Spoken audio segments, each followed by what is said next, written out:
ஒரு நல்ல காரியத்தை ஸ்டார்ட் பண்றதுக்கு முன்னாடி எங்க இருந்து ஸ்டார்ட் பண்ணலாம், நம்மள பிடிச்சவங்க இருக்கிற இடத்துல இருந்து ஸ்டார்ட் பண்ணலாமா,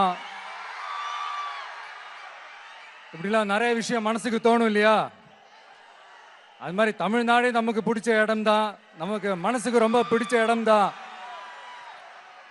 தமிழ்நாட்டில் எங்க இருந்து வேணாலும் நம்ம ஸ்டார்ட் பண்ணலாம். பட் இருந்தாலும் நம்ம வீட்டு வாசல்ல இருந்து ஸ்டார்ட் பண்றதுன்னு ஒண்ணு இருக்குல்ல. நம்மள பெத்த அம்மா இருக்கிற இடத்துல இருந்து அவங்களோட ஆசியோட ஸ்டார்ட் பண்றதுன்னு ஒண்ணு இருக்குல்ல. அதானே ஒரு பிரைட்டான ஒரு சைனா இருக்கும், ஒரு ஒளியோட, ஒரு வெளிச்சத்தோட. சோ இதெல்லாம் மைண்ட்ல நினைச்சுக்கிட்டு தான் உங்க விஜய் உங்க பெரம்பூர் தொகுதியிலிருந்து, நம்ம பெரம்பூர் தொகுதியிலிருந்து நம்ம பிரச்சாரத்தை ஸ்டார்ட் பண்ணணும்னு முடிவு பண்ணிட்டேன்.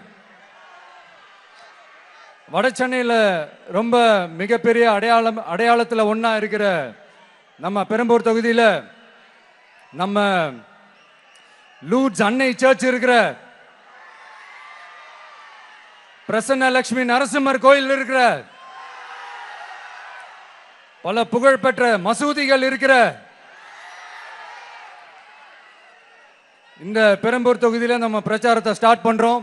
உன்னை மனசார நேசிக்கிற, உன்னோட மக்கள் இருக்கிற, உழைக்கிற, உழைப்போட வாசனை இருக்கிற அப்படிப்பட்ட ஒரு பகுதியிலிருந்து உன் பிரச்சாரத்தை ஸ்டார்ட் பண்ணி விஜயனை மனசு சொல்லிச்சு.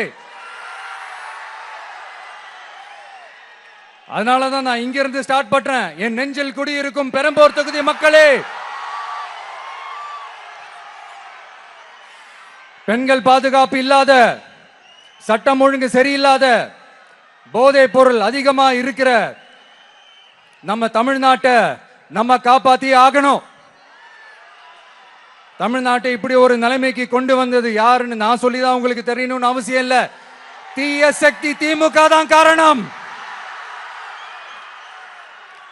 இப்படி ஒண்ணுத்துக்குமே உதவாது இப்படி ஒரு ஆட்சியை நடத்திட்டு விரைவில் விடை பெற போகும் ஸ்டாலின் சார் தான் காரணம்.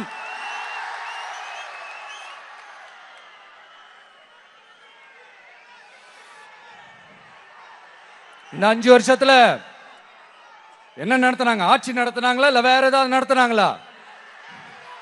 ஒரு சோறு தண்ணி கூட இல்லாம இருந்திரலாம் போல, ஒரு அடிப்படை வசதிகள் கூட இல்லாம எப்படி இருக்கிறது? நம்ம பொம்பளை பிள்ளைங்களா ராத்திரில டாய்லெட் கூட போக முடியல. போயிட்டு வர கேப்ல என்ன நடந்துருமோ என்ன ஆயிடுமோ பதட்டத்தோட இருக்க வேண்டியதா இருக்கு. ஒரு பாட்டி வயசுல இருக்கிறவங்களுக்கு கூட பாதுகாப்பு இல்ல. ஒரு டீ கடையில நிம்மதியா டீ குடிக்க முடியல. போதையை போட்டு வந்து எல்லாரும் வெட்டிட்டு போயிடறானுங்க. இதெல்லாம் நாடா இல்ல காடா? இங்க கவர்மெண்ட் ஒண்ணு இருக்குதா இல்லையா? 5 வருஷம் போலீஸ் டிபார்ட்மெண்ட் கையில வச்சிருக்கிற ஸ்டாலின் சார் ஒரு அடிப்படை பாதுகாப்பை கூட கொடுக்க முடியலன்னா எதுக்கு இந்த ஆட்சி, எதுக்கு இந்த அதிகாரம்? அதனால என்னுடைய அம்மா, அக்கா, தங்கைகளே, தோழர்களே, இளைஞர்களே, நண்பர்களே, உங்களை நான் கேட்கிறேன், இந்த தீய சக்தி திமுக ஆட்சியில பாதுகாப்பு இருக்கா? இந்த தீய சக்தி திமுக ஆட்சியில குழந்தைகளுக்கு பாதுகாப்பு இருக்கா? இந்த தீய சக்தி திமுக ஆட்சியில நீங்க நிம்மதியா இருந்தீங்களா? ஸ்டாலின் சாருக்கு மக்கள்லாம் முக்கியமே கிடையாது. மக்களுக்கான அடிப்படை வசதிகள், பாதுகாப்பு, இதெல்லாம் எதை பத்தி முக்கியமே கிடையாது. அவருக்கும் இந்த திமுக அரசுக்கும் இந்த 5 வருஷத்துல என்ன முக்கியம் தெரியுமா? குடும்பத்தோடு சேர்ந்து கொள்ளையடிச்சதான் முக்கியம்.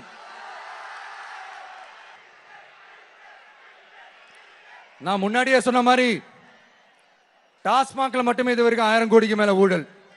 இது வெளியே தெரிஞ்சது. வெளியே தெரியாத வரைக்கும் இன்னும் எவ்வளவு இருக்குதோ. அதே மாதிரி நகராட்சி துறையிலையும் 1000 கோடிக்கு மேல ஊழல். நம்மள பசங்க பிள்ளைங்க எல்லாம் படிச்சுட்டு வேலை தேடி எங்கெல்லாம் எப்படியெல்லாம் அலையறாங்க. அதுக்கு இந்த கவர்மெண்ட் என்ன செஞ்சிருக்காங்க தெரியுமா? இந்த நகராட்சி துறையில வேலை வாங்கி தரதா சொல்லிட்டு கோடிக்கணக்கான பணத்தை லஞ்சமா வாங்கிக்கிட்டு தகுதியானவங்களுக்கு வேலை வாய்ப்பை இல்லாத அளவுக்கு பண்ணியிருக்கிறாங்க. இதெல்லாம் எவ்வளவு பெரிய ஒரு ஏமாத்து வேலை. அதனால நம்ம தம்பி தங்கைகளே, உங்களுக்கான வேலை வாய்ப்பு இல்லாத இந்த ஸ்டாலின் சார் சர்க்காரை என்ன பண்ணலாம்? தூக்கி வீசி அறிவோமா? உங்களுக்கு பாதுகாப்பு இல்லாத, உங்களுக்கு வேலை வாய்ப்பு இல்லாத இந்த தீய சக்தி திமுக அரசு என்ன பண்ணலாம்? தூக்கி வீசி அறிவோமா? அடுத்து வண்டியா வச்சிருக்கிற பணத்தை என்ன பண்றதுன்னு தெரியாம இப்ப உங்க எல்லார்கிட்டையும் கொடுத்து எப்படியாவது ஜெயிச்சிடலாம்னு கனவு காணிட்டு இருப்பாங்க. நான் முன்னாடியே சொன்ன மாதிரி எல்லாத்தையும் வாங்கிக்கங்க. வாங்கிக்கிட்டு அவங்க காதுலயே விசில ஊதி அனுப்புங்க. எப்படி? அவங்க செவிலே விசில ஊதி அனுப்புங்க.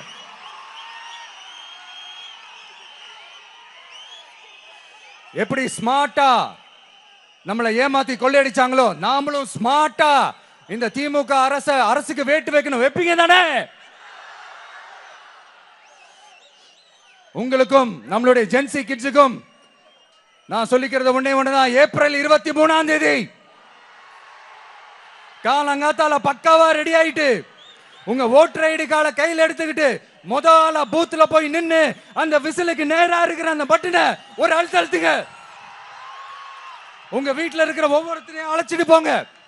வெளியூர்ல இருந்து இங்க சென்னையில இருந்தீங்கன்னா ஊருக்கு போகணுமே ஓட்டு போடணுமே சொல்லி அசால்ட்டா இருந்துடாதீங்க. அட்வான்ஸா உங்களுடைய டிக்கெட்டை புக் பண்ணுங்க. இது ஒரு தலைமுறைக்கான தேர்தல், உங்களுக்கான தேர்தல். எவ்வளவு பெரிய வசதியான வாழ்க்கையா இருந்தாலும் எல்லாத்தையும் உதறி தள்ளிட்டு உங்களுக்காக மட்டுமே வந்திருக்கிறேன். உங்களுக்காக நன்றி கடன் செலுத்துறதுக்காக மட்டுமே வந்திருக்கிறேன். எல்லா வழிகளையும் தாங்கிக்கிட்டு உங்களுக்காக மட்டுமே வந்திருக்கிறேன். ஒரு நாளும் பொய் சொல்லி உங்களை நான் ஏமாத்த மாட்டேன். இந்த 4 முனை போட்டி 40 முனை போட்டி எத்தனை முனை போட்டி எத்தனை உருட்டினாலும் இங்க 2 முனை போட்டி தான். ஒன்னு டிவிகே, இன்னொன்னு டிஎம்கே. மக்கள் விரோத ஆட்சி நடத்துற ஸ்டாலின் சார் வேணுமா? மக்களை நேசிக்கிற விஜய் வேணுமா? அவ்வளவுதான் இந்த தேர்தலே. அதனால உங்க விஜய்க்கு, உங்க அண்ணனுக்கு, உங்க தம்பிக்கு, உங்க பிள்ளைக்கு